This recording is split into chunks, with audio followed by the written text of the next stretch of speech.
Olá pessoal, na tela um vídeo que eu estava devendo para vocês há um tempinho já, o ataque índio do rei. E nós vamos ver uma partida do Fischer versus Uri Geller, jogada em 1968. Só explicando rapidamente o ataque índio do rei, ele é na verdade, como vocês podem ver aqui, praticamente uma defesa indiana do rei, só que de brancas. E ele também guarda muita semelhança com ideias da Pirc, certo? Então, e pode também ser uma abertura esquemática, assim como o sistema London, que a gente joga de brancas, com D4, cavalo F3, bispo F4, ou bispo F4 imediatamente. Essa ideia aqui de jogar peão do rei, depois D3, e aí cavalo F3, cavalo de BD2, fianquetar o bispo e rocar pequeno. Essa ideia pode ser usada praticamente como um esquema, e ela funciona muito bem contra a francesa, de maneira assim mais clara nos comentários, na literatura enxadrística, mas também funciona bem contra a siciliana, e aí é um pouquinho diferente da siciliana fechada, certo? É um pouquinho diferente do ataque Grand Prix, mas guarda ideias parecidas também. Então, é uma abertura que vale a pena estudar, porque amplia bastante o nosso horizonte, certo? E funciona assim a nível de clube, funciona praticamente contra qualquer defesa do peão rei. Funciona bem contra o E5, contra Caro-Kann. Pode-se dizer que não funcionaria muito bem, mas em partida de clube, em partida de blitz na internet, gente, vale tudo, né?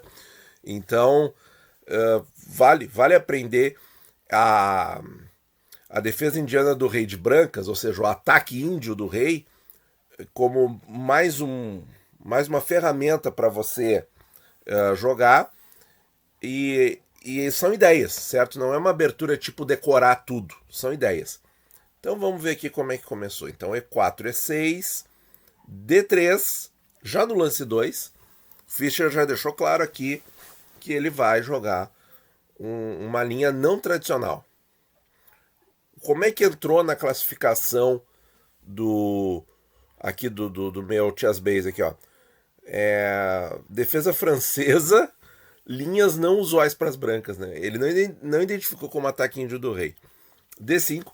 Agora, pessoal, um lance fundamental, não pode esquecer, certo? Se a gente deixar as negras tomarem E4 e a gente recapturar com o peão de D, troca a dama e perdemos o roque. Então, cavalo D2 para defender o peão de E4 e impedir a troca de damas, certo?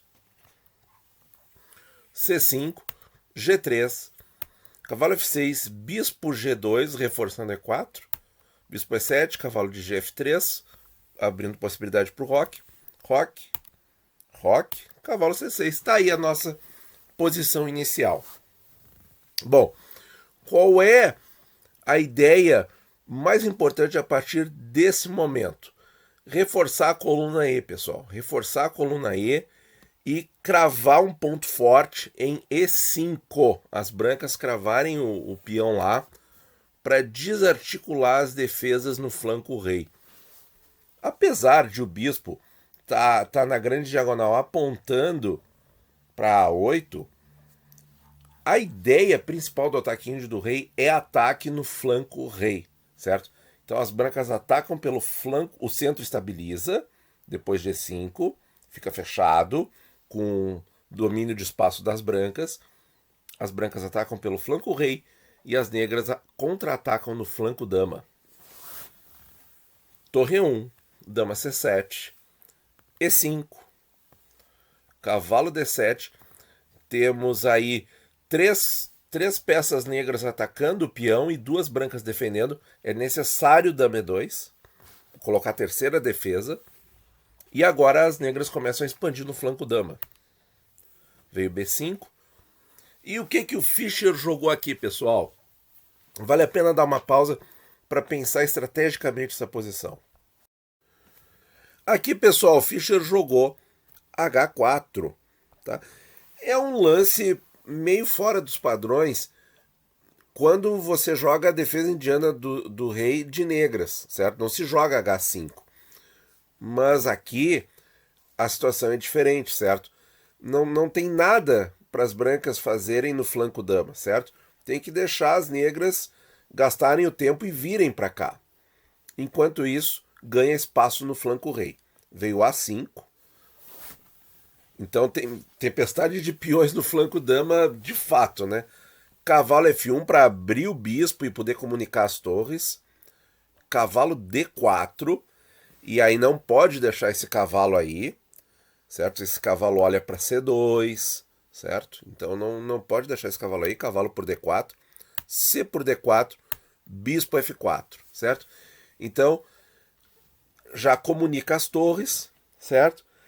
E fica mais uma peça ajudando ali a proteger E5, que é um ponto central aqui da estratégia branca. Torre A6.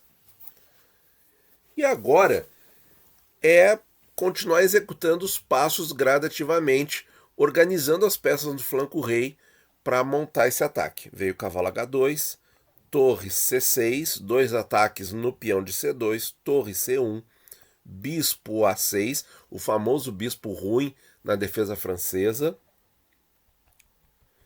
E agora, pessoal, agora sim, um lance tático muito importante na posição, tá? Solicito aí que você dê uma pausa, faça um esforcinho para tentar descobrir o lance do Fischer nesse momento.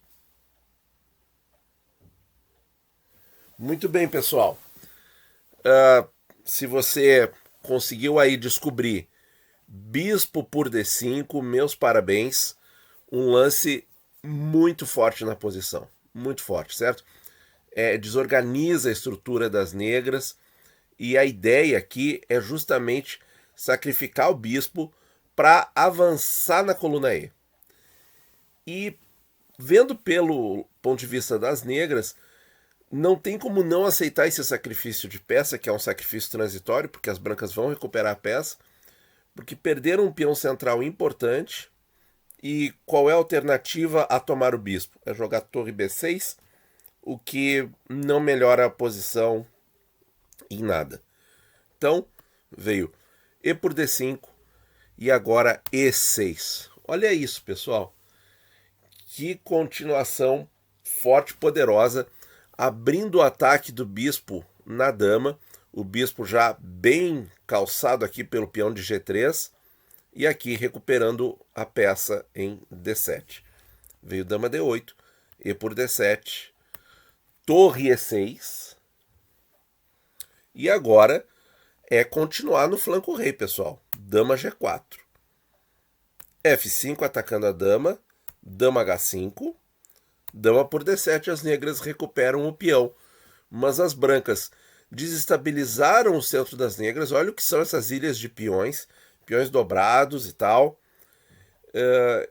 E as brancas continuam com muitos prospectos na posição, certo? Porque os bispos, o par de bispos aqui do Geller não tá jogando. Essa que é a grande verdade aqui na posição. Cavalo F3, G6, afastando a dama. Dama H6, e reparem o complexo de casas escuras. Bispo F6. Troca as torres. E agora, bispo por E5. Lance importante. Claro, ele não está perdendo peça, tá, pessoal? Porque não pode tomar de dama, porque senão o cavalo recaptura. E se tomar de bispo, que é o que o Fischer quer, ele vai conseguir trocar o defensor das casas escuras. Essa é a grande ideia, certo? Então, rei adversário com o bispo fianquetado, tente trocar o bispo. Isso é uma estratégia muito, muito usada. Veio o bispo por E5, torre E1. Esse lance aqui para cravar o bispo e recuperar a peça. Fischer faz pela segunda vez uma tática desse tipo na partida. Veio F4, torre por E5, apoiada pelo cavalo ameaçando a dama, dama D7, e agora Vejam só a peneira que está a defesa do roque das negras. E o Fischer continua atacando. H5, F por G3. E aí não tem perigo essa torre aqui, porque o cavalo ajuda a defender o rei muito bem. Então H por G6, G por F2 cheque, rei por F2. E as brancas já têm aqui ameaças muito fortes. Veio H por G6, dama por G6, cheque.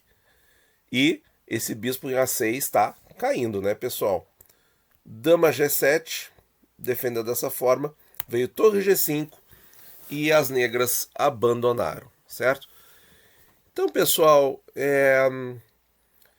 uma baita partida, expõe muitas ideias do ataque índio do rei. E a gente não pode esquecer desse cavalo D2 aqui para evitar a troca de damas. E é uma partida muito esquemática, né? Então a gente pode ampliar o nosso repertório, não só usando de brancas o bispo F4 com o peão da dama, mas também, que é o sistema London, mas usar o ataque índio do rei, que também nos ajuda a absorver muitas ideias na defesa indiana do rei, que a gente ainda não fala no canal, mas é uma abertura que eu gosto muito também, tem partidas sensacionais, e até deixa no comentário aí se você gostaria que nós iniciássemos uma outra série, além das inúmeras partidas na Najdorf, que eu já comento, se vocês querem que a gente faça isso para a defesa indiana do rei, que é uma abertura muito bacana também. Não está muito de moda na elite mundial do xadrez, mas de qualquer maneira é uma abertura que continua produzindo aí partidas muito interessantes para ambos os lados, certo? E mais uma pérola aí do Fischer que a gente traz para o canal. Muito obrigado, pessoal, e bons jogos a todos.